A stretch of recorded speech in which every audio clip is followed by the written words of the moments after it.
puppet story. The name of the story is The Sick Lion and the Fox.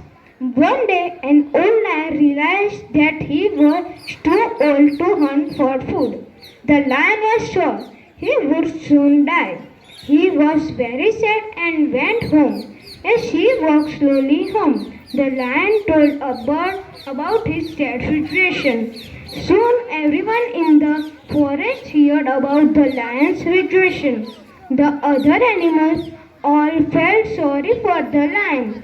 So one by one they came to visit the lion. The lion was old, weak but very wise. As each animals came into his home, they were very easy to catch and eat.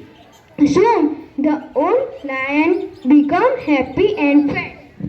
One day, early in the morning, the fox came. The fox was very wise too. He slowly came close to the lion's home.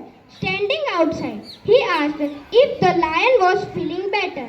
"Hello, my best friend," said the lion. "Is it you?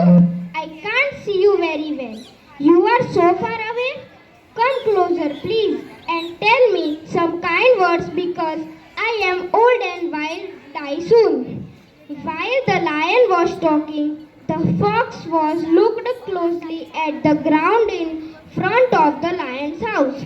Finally, the fox I looked up and said to the lion, "I am sorry, but I must go.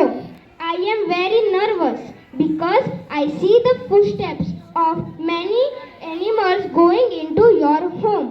But I see none coming out again." Moral of the story is, he is wise who is warned by the mistakes of others.